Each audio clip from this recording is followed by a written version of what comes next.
Welcome to variety சமையல்.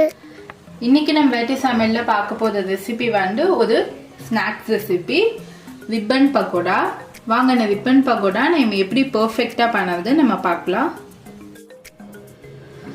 Friends, இங்கே பாருங்க, நான் ரிப்பன் பக்கோடாக்கு 2 கப்பு கடலை மாவு எடுத்துருக்கேன். இப்போ நெக்ஸ்ட் 2 கப்பு கடலை மாவுக்கு வந்து 1 கப்பு அரிசி மாவு. நெக்ஸ்ட் ஒரு 1/4 கப்பு வந்து உளுந்து பொடி. உளுந்தை வந்து நீங்கள் வந்து வெறும் கடாயில் கொஞ்சம் வறுத்து எடுத்துக்கிட்டு அதை வந்து பொடி பண்ணிக்கோங்க. இது வந்து இந்த ரெசிபிக்கு வந்து கொஞ்சம் நல்லா டேஸ்ட் கொடுக்கும், நல்லா கிறிஸ்பியாகவும் வரும்.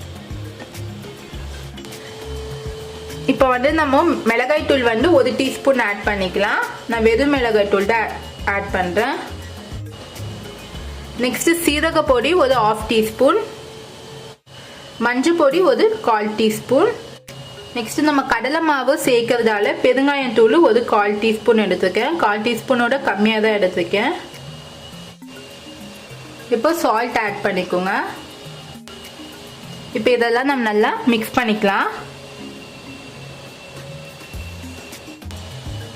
ஃப்ரெண்ட்ஸ், இந்த ஸ்நாக்ஸ் வந்து உங்களுக்கு கிட்ஸுக்கு ஈவினிங் ஸ்நாக்ஸாக கூட இருக்கும், இல்லைன்னா ஃபெஸ்டிவல் டைமில் இந்த ஸ்நாக்ஸ் வந்து பண்ணுவாங்க.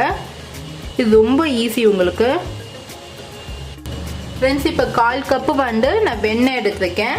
வெண்ணெய் இல்லைன்னா நீங்கள் எண்ணெய் கூட வந்து ஆயில் கூட நீங்கள் 1/4 கப்பு எடுத்துக்கலாம். வெண்ணெய் எடுத்தால் இன்னும் கொஞ்சம் டேஸ்ட்டாக இருக்கும்னு சொல்லி நான் எடுத்துருக்கேன். இப்போ இதில் ஆட் பண்ணிக்கோங்க. ஆட் பண்ணி இதை நல்லா மிக்ஸ் பண்ணிக்கோங்க. எல்லா மாவு இதெல்லாம் நல்லா மிக்ஸ் ஆகுற மாதிரி.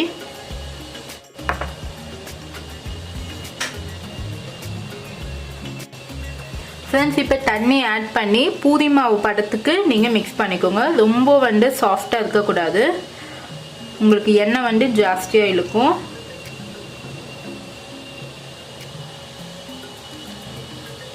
கொஞ்சம் கொஞ்சமாக வாட்டர் ஆட் பண்ணி மிக்ஸ் பண்ணிக்கோங்க.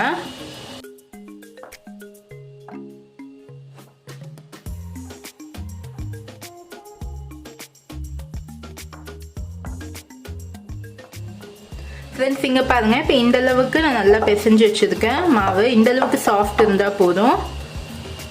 ஃப்ரெண்ட்ஸ், இங்கே பாருங்கள், நான் முறுக்கோலை எடுத்துருக்கேன். இதில் ஃபுல்லாக ஆயில் அப்ளை பண்ணிக்கோங்க. நெக்ஸ்ட்டு ரிப்பன் பக்கோடாவோட இந்த அச்சு எடுத்துருக்கேன். இப்போ மாவு வந்து இந்த மாதிரி ரெடி பண்ணி வச்சுக்கோங்க, முறுக்கோலாவில் போடுற அளவுக்கு. இந்த சைடு வந்து ஆயில் வந்து நான் ரிப்பன் பக்கோடா டீப் ஃப்ரை பண்ணுறதுக்காக ஆயில் வந்து ஹீட் பண்ணி வச்சுருக்கேன்.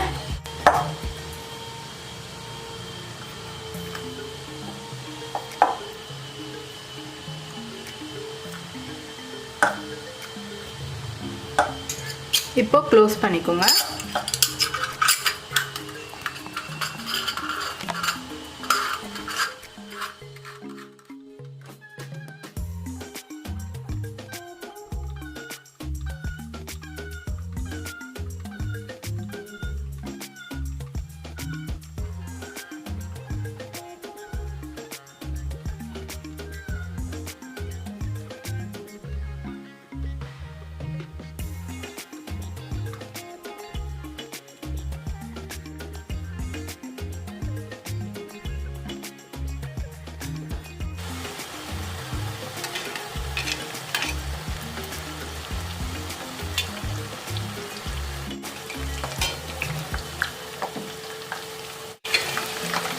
ஃப்ரெண்ட்ஸ், இப்போ இதை நல்லா இப்படி டர்ன் பண்ணி போட்டுக்கோங்க.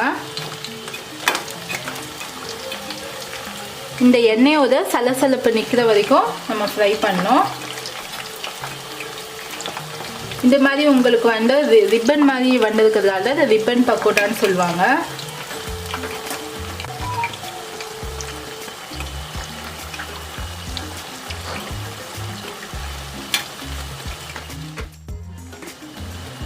ஃப்ரெண்ட்ஸ், இங்கே பாருங்க, நான் ஒரு 2 or 3 டைம்ஸ் வந்து நல்லா திருப்பி போட்டிருக்கேன். இப்போ வந்து நம்மளுக்கு அந்த எண்ணெயோட சலசலப்பு நின்று இருக்கு. இப்போ நம்ம இதை பிளேட்டுக்கு எடுத்துடலாம்.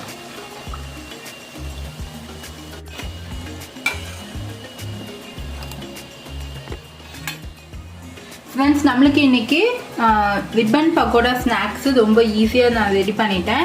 இது வந்து உங்களுக்கு பார்த்தா நல்லா கிறிஸ்பியாக வருது. உங்களுக்கு ஆறின உடனே நல்லா கிறிஸ்பியாக வரும். உங்களுக்கு இந்த சவுண்டு கேட்குது பாருங்கள், எப்படி நம்மளுக்கு கிறிஸ்பியாக வந்திருக்கு. ஃப்ரெண்ட்ஸ் இந்த ரெசிபி நீங்கள் உங்கள் வீட்டில் ட்ரை பண்ணிவிட்டு உங்களுக்கு எப்படி வந்துச்சுன்னு எனக்கு ஃபீட்பேக் சொல்லுங்கள். இல்லை ஏதாவது டவுட் இருந்தால் கமெண்ட் செக்ஷனில் நீங்கள் கண்டிப்பாக எனக்கு சொல்லுங்கள். நான் உங்களுக்கு எப்படின்னு சொல்லித்தரேன். இது வரைக்கும் என்னோட சேனலை ஃபர்ஸ்ட் டைம் பார்க்குறீங்க அப்படின்னா என் சேனலை சப்ஸ்கிரைப் பண்ணிக்கோங்க. பக்கத்தில் இருக்க பெல் பட்டன் கிளிக் பண்ணால் லேட்டஸ்டான வீடியோஸும் உடனடியாக பார்க்கலாம். சுவையான உணவுடன் ஆரோக்கியமான வாழ்வு. தேங்க்யூ.